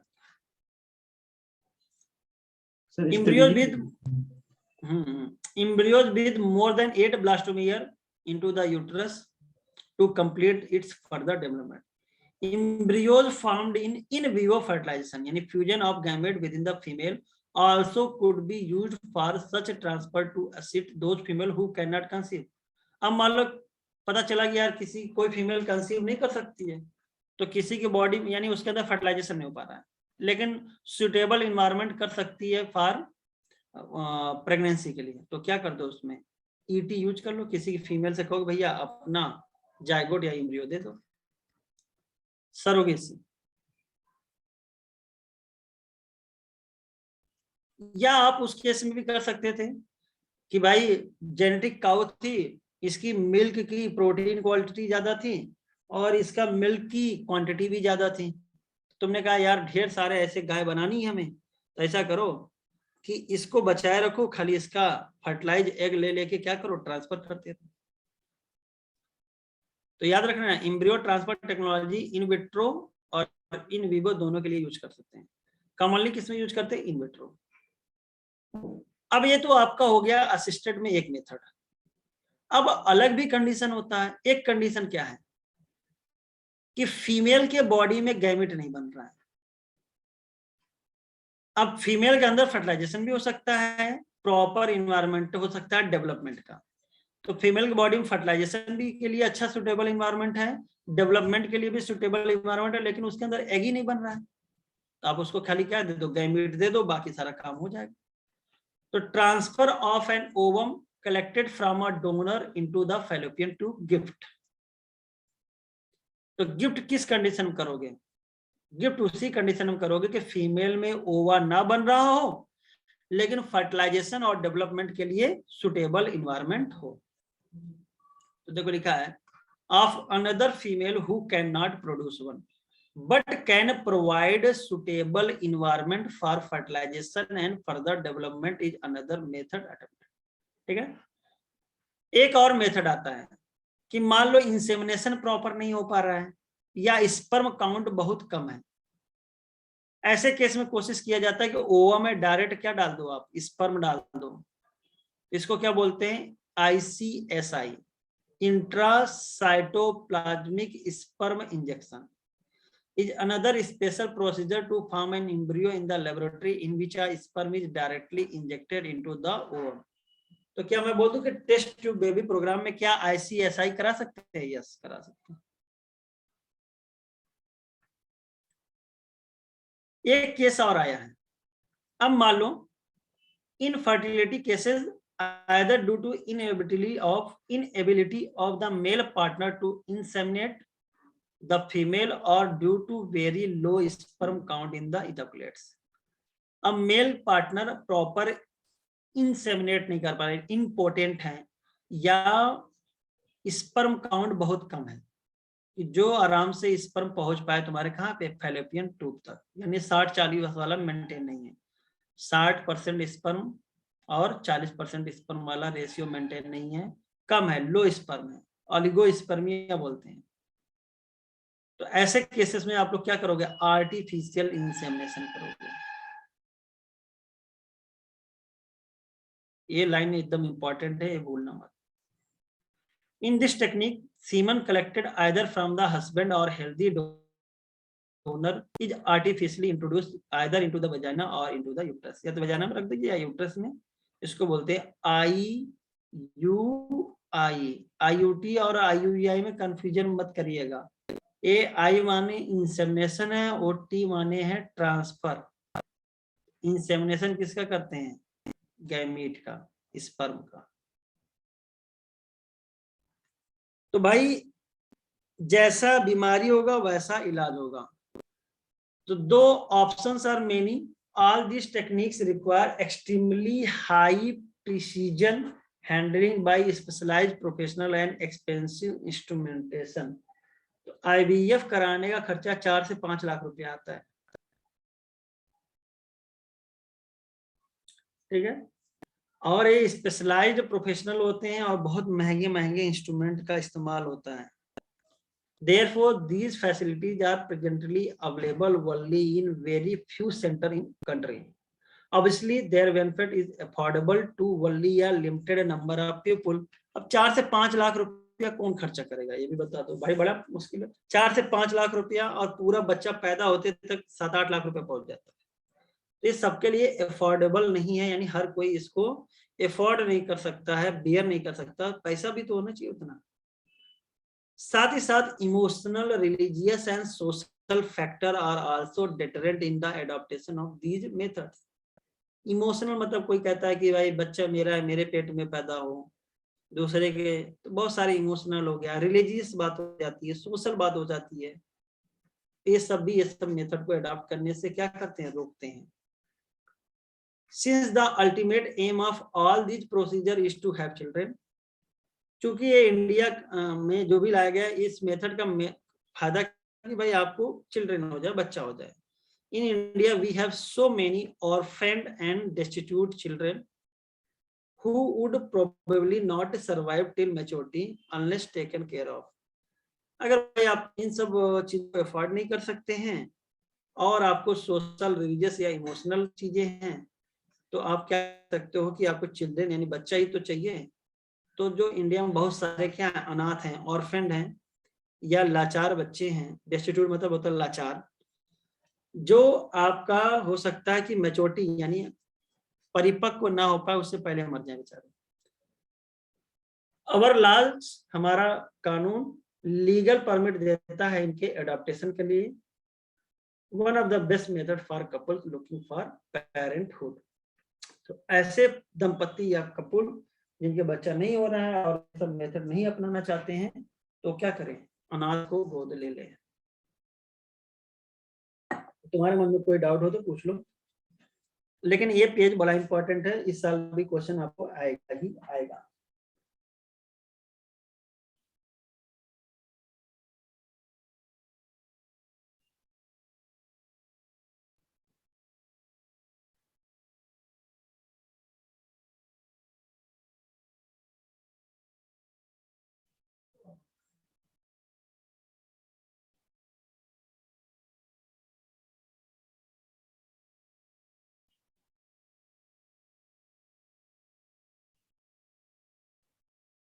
बोलिए। Yes sir.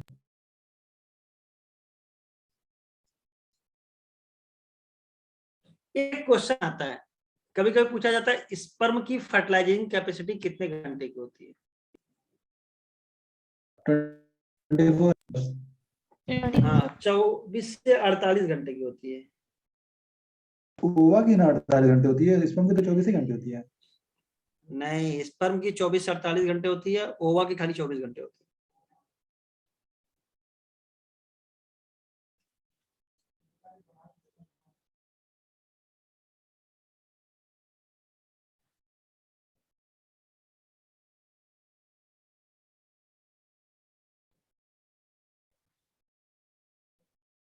सो बायोटिक पोटेंशियल हाँ, क्या हो? Biotic potential. बायोटिक पोटेंशियल, हाँ, बायो मतलब लिविंग, पोटेंशियल मतलब क्षमता। उसके अंदर जो मैक्सिमम ग्रोथ की क्षमता होती है, that is called their biotic potential. ठीक है, तो याद करिएगा, डार्विन पोटेंशियल या रिप्रोडक्टिव फिटनेस, जो बायोटिक पोटेंशियल होता है वो आपका जितना ज्यादा क्षमता हो क्या, पॉपुलेशन की ग्रोथ बढ़ाने में, that is called biotic potential.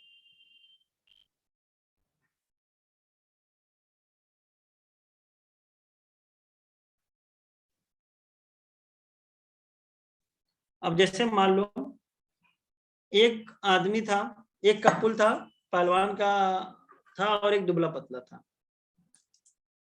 10 साल में पहलवान के 2 बच्चे हुए और दुबला पतला के 20 बच्चे हो गए। तो किसका बायोटिक पोटेंशियल ज्यादा मिलेगा तुम्हें?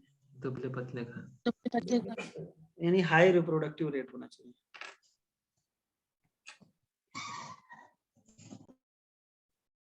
और भैया ये जो आपका ना इन विट्रो फर्टिलाइजेशन या ये गिफ्ट जो किया जाता है, काफी मतलब ऐसा नहीं, सक्सेस रेट कई बार किया जाता है, बार बार क्लिनिक में जाना पड़ता है।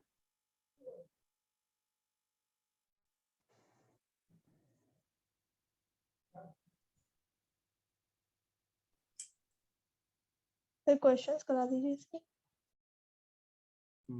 ढूंढते हैं क्वेश्चन, पीवाई को करा दें।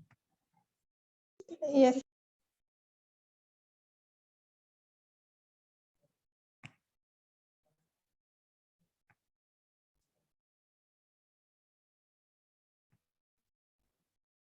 क्या नाम है इसका चैप्टर का?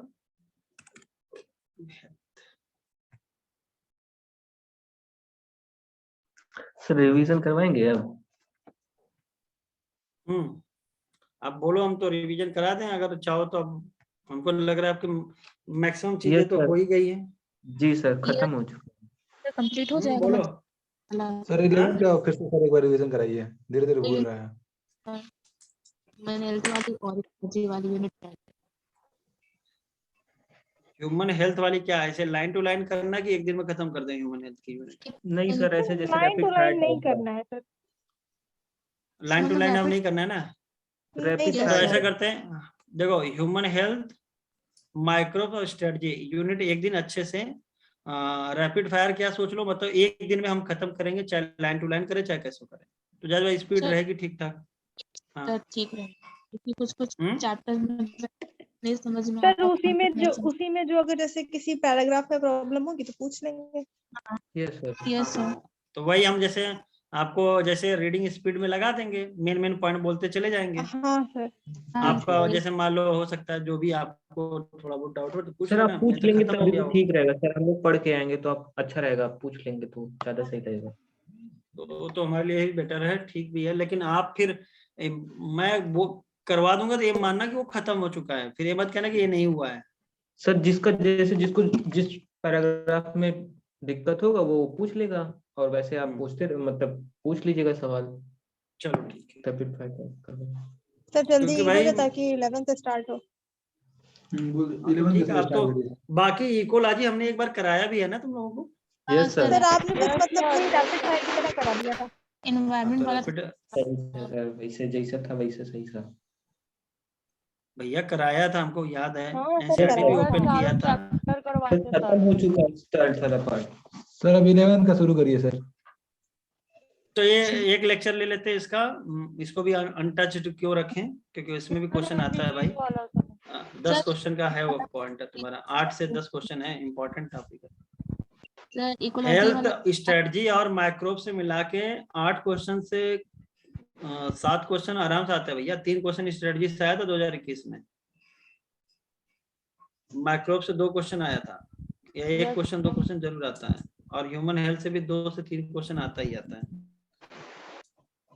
तो उसको खत्म करके फिर हम लोग क्या कर लेंगे, फिर आपका एनसीईआरटी 1 को जैसे बोलना आगे से या पीछे से जैसे भी स्टार्ट कर, ठीक है।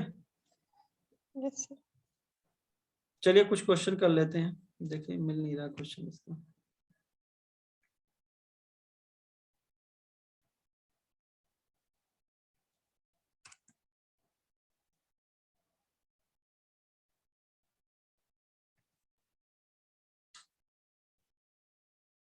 चलिए हम वही खोल देते हैं, एमटीजी।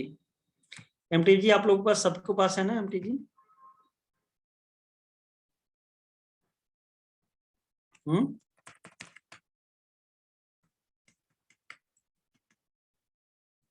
अरे एमटीजी सबके पास है?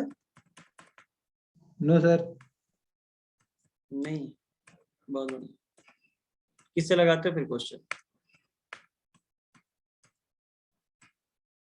जो लाइट करते से देते हैं सर, बार बार वही रिवाइज करते हैं जब लगाना होता है। फिंगर टिप्स है।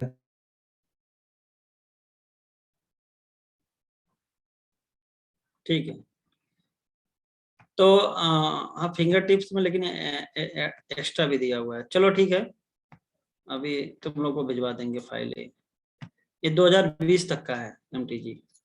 पीडीएफ है हम लोग के पास, पीडीएफ रखे हैं सर। हाँ तो बस ठीक है, उससे देख के लगा दीजिए।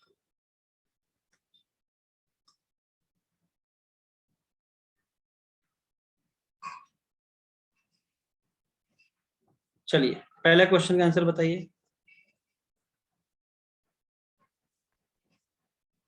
एमनियोसेंटेसिस के रिस्पेक्ट में क्या गलत होगा?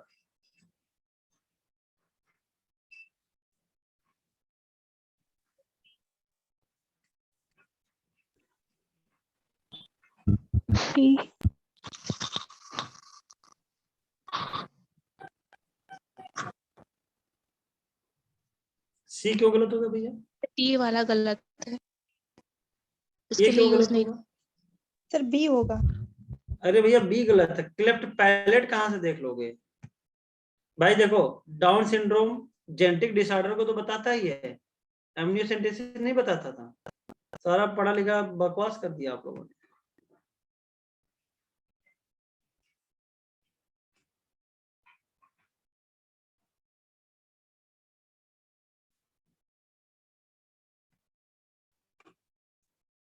क्वेश्चन बुक वो तो न्यूलैट में मिल जाएगा बेटा आपको, या न्यूलैट के ऐप पे मिल जाएगा। सर कैसे तो मिलेगा? भाई सर ये मिलता नहीं है। हाँ मिलता नहीं है सर, कहाँ से मिलेगा बता दीजिए। सर ऐप देख हाँ सकते हैं क्यों होता है सर, वो प्रिंट आउट क्यों नहीं निकलता है? वो शायद नॉट प्रिंटेबल है। In context of amniocentesis, which of the following statement is incorrect? It can be used for detection of cleft palate. एक गलत हो जाएगा। Which of the following cannot be detected in a developing fetus by amniocentesis? Jaundice. Jaundice का पता नहीं कर सकते हो, क्यों?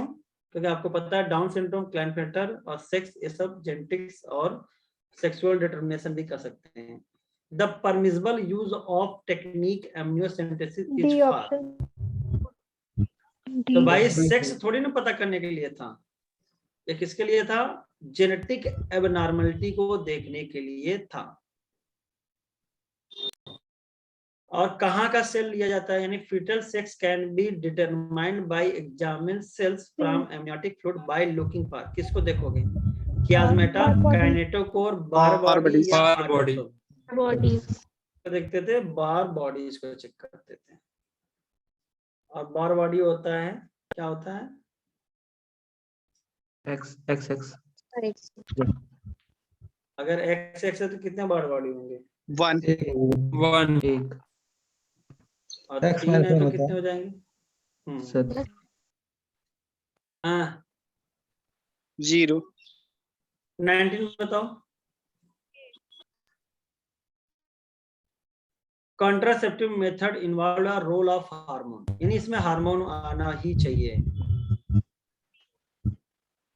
बैरियर मेथड में हार्मोन नहीं आता इसलिए हटा दोगे। अच्छा देखो तुम लोगों को बी देखो ये बी मान सर। लो 2019 का क्वेश्चन बहुत पुराना नहीं, बी है चलो ठीक है, मान लो दिमाग नहीं काम करता तो आपको इस क्वेश्चन को तो बहुत आसानी से लगा देना चाहिए था। आप समझो पिल है, इमरजेंसी कॉन्ट्रासेप्टिव है, ये तो हार्मोन, लेकिन बैरियर तो आपका हार्मोन नहीं है।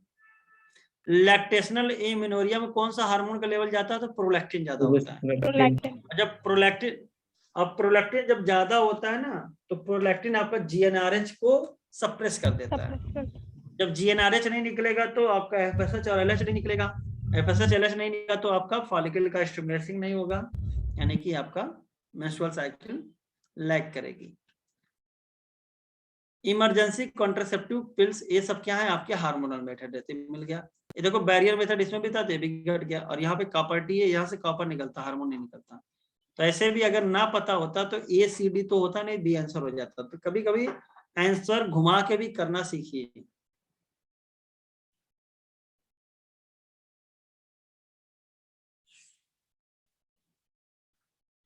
अब देखो ये सब घिसे पिटे question. Select the hormone releasing intrauterine device. D option. क्या हो जाएगा? डी। डी।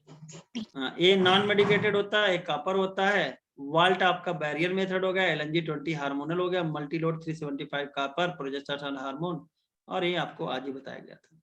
चलो 7 बताओ, बहुत तेजी से कर लेते हैं। C option. सी। यस। तो देखो कितना आपका एनसीईआरटी एकदम लाइन को फॉलो किया गया कि आईओडी इंक्रीज करता है phagocytosis of sperm in the uterus. Gametogenesis तो होगा ही होगा। एक बार इंसर्ट किया गया तो need not to be replace, अरे रिप्लेस किया जाता है, जब तक उसकी पावर रहेगी तब तक ठीक है, उसको हटा दिया जाएगा। द कंट्रासेप्टिव सहेली, ये क्या होता ए है? ऑप्शन। और एक खुद से आईओडी खुद से इंसर्ट किया जाता था कि डॉक्टर के जरिए यूज किया जाता था? Professional doctor. इसलिए वो गलत हो गया था। कॉन्ट्रासेप्टिव सहेली के बारे में पता ही होगा।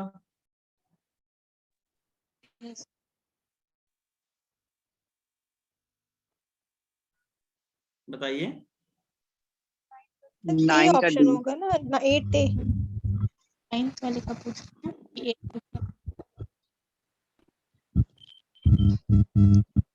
9 का डी होगा।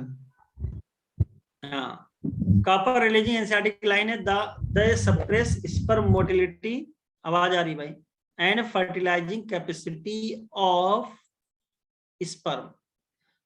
अच्छा 8 छूट गया, 8 का बताओ। 8 का A। ए होगा सर। हाँ, ये ब्लॉक करता है एस्ट्रोजन रिसेप्टर, इसका फंक्शन ही याद कर लो।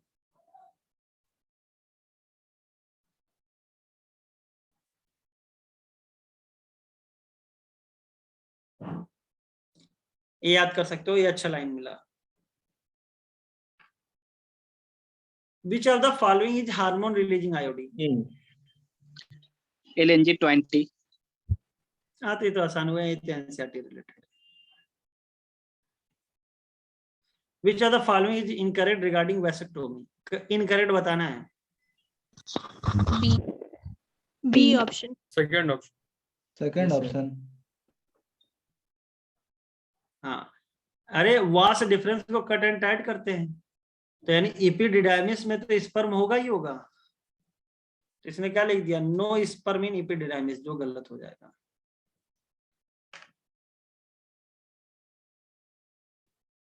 बारह बताइए।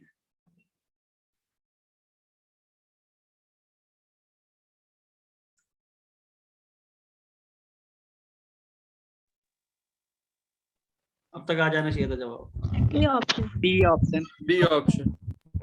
अरे ए कहाँ होगा, बी होगा भाई। वैसेक्टोमी में खाली ट्रांसपोर्ट को रोकता है, स्पर्मेटोजेनेसिस यानी स्पर्म तो बनता ही बनता है।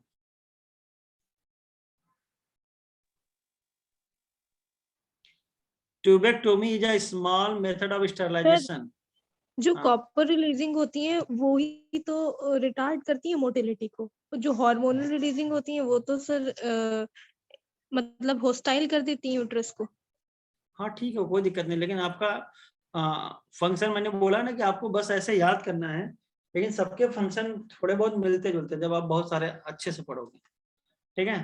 तो इस वजह से ऐसे केस में आपको जब अगर आपके जैसे पूछा था which of the following is the function of hormone releasing contraceptive, एक फंक्शन आपका ऐसे देता prevent retard entry of sperm, एक दे देता ओवुलेशन एंड फर्टिलाइजेशन, बोथ न दिया रहता, किसको चूज कर लेते आपको, जो आपका एनसीईआरटी में लाइन दी गई है, ठीक है।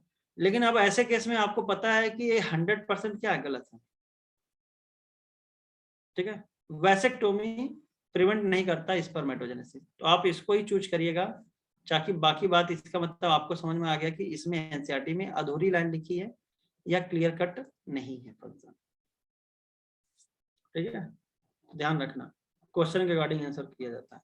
Yes, sir. ट्यूबेक्टोमी इज अ, वो हमने इसलिए तुमको फोकस कराया था कि मान लो क्वेश्चन पूछ ले, फंक्शन पूछ ले, और एबीसीडी करके सारे फंक्शन डाल दिया एनसीईआरटी से उठा के, अभी क्वेश्चन है भी। Tubectomy is a method of sterilisation in which, option A. तो फैलोपियन ट्यूब को कट एंड टाइट करते हैं। हार्मोन रिलीजिंग देखो फिर आ गया, तो कसम खा लिया question, LNG 20। Not the method of contraception, B. B. Oxytocin तो लेते नहीं है, एडीएच भी नहीं लेते हैं। ये फिगर देखो आ गया 2012 में, ये क्या दिखा रहा है, ट्यूबेक्टोमी। मोस्ट वाइडली मेथड क्या होता है आपका, आया है भी देखो IUD। अब देखो ये वाला, देखो क्वेश्चन आ गया, ये देखो भैया, B option. Third option. Third. तो क्या हो जाएगा, देखो देखो Third अब देखो, अब तुमको एनसीईआरटी काम करेगी बेटा। एनसीईआरटी ने make uterus unsuitable for implantation, ये लिखा था हार्मोन के लिए। प्रिवेंट ओवुलेशन, ये भी लिखा था हार्मोन के लिए। ये वाला जनरल था, मैंने क्या लिखा था, जनरल फंक्शन है, आईयूडी का फंक्शन है, इसका भी हो सकता है, लेकिन अब कॉपर वर्ड डाल दिया गया तो ये वाला आंसर हो जाएगा, सप्रेस स्पर्म मोटिलिटी। अरे बी नहीं होगा, गलत है। अब देखो इसका आंसर हो जाता सी, सप्रेस स्पर्म मोटिलिटी। तो बताओ इसका आंसर कहाँ से दिया आप? एनसीईआरटी की लाइन से देना पड़ा आपको। तो जो मैंने आपको याद क्या कह रहे हो? 25 बता दें? अरे क्वेश्चन समझ में आया 18 number? Yes sir. Yes sir. तो हमने इसीलिए आपको याद कराया था, फर्जी नहीं करवाया था आपके लिए, ताकि आपको क्लियर कट पता हो। अभी आगे देखा सब फंक्शन आपके कॉपर के भी मिलते थे उसके भी, लेकिन आपको क्लियर कट अलग से लिखा था एनसीईआरटी में। बाकी ये तो वही कर ही लोगे, मैचिंग तो कर ही लोगे सब लोग, कोई बड़ी बात नहीं है। Yes sir. What is the work of copper T? Inhibit the fertilization. Fertilizing capacity. What is the work of progesterone which present in oral contraceptive pills? Ovulation नहीं करेगा। Tablet to prevent male contraception, क्या क्या पाया जाएगा उसमें? Progesterone. The most important component of the OCP क्या होता है? प्रोजेस्ट्रोजन। सर मेल कॉन्ट्रासेप्शन क्या होता है? हाँ, मेल कॉन्ट्रासेप्शन भी यूज कर, कहाँ है? 22 क्या होता है सर वो? उसके लिए भी पिल्स खाते हैं? फीमेल होगा वहाँ पे। Yes sir, tablets to prevent male contraception. हाँ, मेल में भी आते हैं, इसका नाम हमको याद नहीं आ रहा है। एक है इसका आंसर, इसका ऑप्शन क्या है? इसका डी होना चाहिए आंसर, देख लेते सर तो उसमें क्या होता है, क्या इफेक्ट होगा? इस पर क्वेश्चन नहीं नंबर कितना बनेंगे? है? 22 डी ऑप्शन। 22 डी, डी होगा। सर इस पर ही नहीं बनेंगे? सर इस पर नहीं हाँ। बनेंगे? देखना पड़ेगा इसका यार, हमको पूरा दिमाग में आ नहीं रहा है। इसका एक दवा नाम भी है, होता है, मेल कॉन्ट्रासेप्शन आया था लेकिन सक्सेसफुल नहीं था। ये देखो पुराना क्वेश्चन है, देखो दिमाग बता रहे हैं।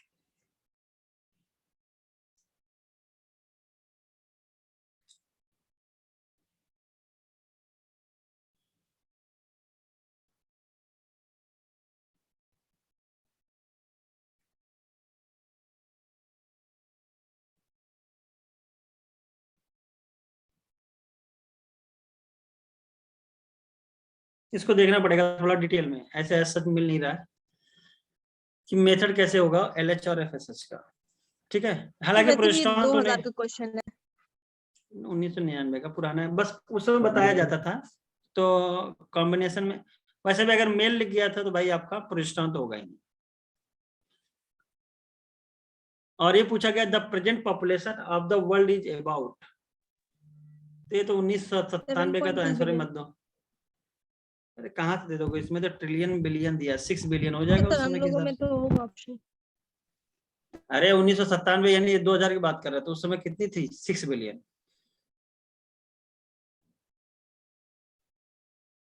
अरे 2000 के आसपास कौन सा कितना था भैया? ये सर 6 बिलियन था। ये 1997 क्वेश्चन, ये भी तो ध्यान दे दो थोड़ा। यस लेकिन सर हम लोगों से अगर पूछेगा तो थोड़ी अलग आएगा। इस समय 7.2 हो जाएगा, 7.2 से भी ज्यादा हो जाएगा वो। हाँ। Yes sir, more than 7. One of the legal method of birth control. अब बर्थ कंट्रोल का लीगल मेथड क्या है? ये है इसका आंसर सी, क्योंकि इसको कानूनी रूप से वैध माना गया।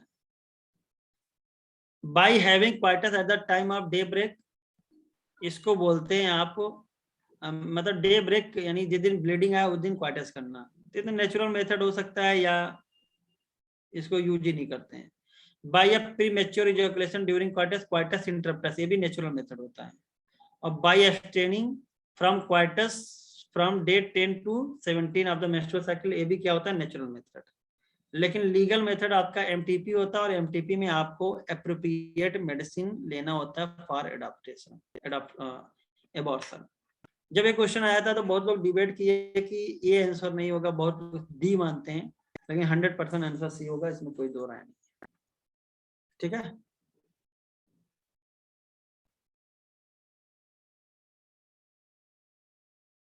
तो आंसर हो जाएगा, इसका ध्यान रखना। क्योंकि लीगल मेथड पूछा था ना इसलिए आंसर, और 2013 का था और उसने आंसर यही माना था, और कोई आंसर नहीं माना चाहे कोई कुछ बोले। अब ये हाउ मेनी वीक तक सेफ माना जाता है, तो अब 12 जनरली week. सेफ कितना है, 12 तो week. 12 वीक ही आंसर आएगा, 6 वीक, 8 वीक, 18 वीक ये सब नहीं आएगा, कितना आएगा, 6 वीक। जनरली यहाँ तक का सेफ मानते हैं। बाकी आप लोग लगा लीजिएगा, और फिर उसके बाद नेक्स्ट कल के, अगर कल संडे वैसे तो कल तो छुट्टी होगी, तो ना होगा तो फिर नेक्स्ट लेक्चर में आपका वो जो यूनिट है ह्यूमन हेल्थ, स्ट्रेटजी और माइक्रोब्स एक साथ क्लियर कर देंगे उसको। ठीक है, इकोलॉजी बाद इस जगह एक दिन रैपिड फायर लेके। ठीक है, उसके बाद फिर आपका 11th फिर 12th, फिर ऐसे रोज शुरू में यूनिट वाइज रिवाइज किया जाएगा, क्योंकि भाई भूल भी रहे होगे पुरानी चीजें, फिर पूरी एनसीईआरटी चलेगी। सर ह्यूमन हेल्थ दीजिएगा। हाँ, खत्म करने के बाद ही करेंगे, मतलब 2 लेक्चर के बाद आपका फिर आ जाएगा मार्फोलॉजी वाली यूनिट करा देंगे, यानी कि आपका एनाटॉमी, स्ट्रक्चर, वो कॉकरोच वगैरह फिर से पूछना स्टार्ट होगा। ठीक है, तो मार्फोलॉजी वाली यूनिट इकट्ठे नहीं कराएंगे, एक एक दिन में एक चैप्टर लेंगे, क्योंकि उसमें एग्जांपल अच्छे खासे हैं। Yes sir. ये सही है। ठीक है, जैसा यूनिट होगा वैसा काम होगा। Thank you sir. अभी ठीक है खत्म भाई। सर हाँ सर प्लांट किंगडम से जिम्नोस्पर्म्स बता दीजिएगा वाला पैराग्राफ। ठीक है, अभी बता। ठीक है सर, थैंक यू।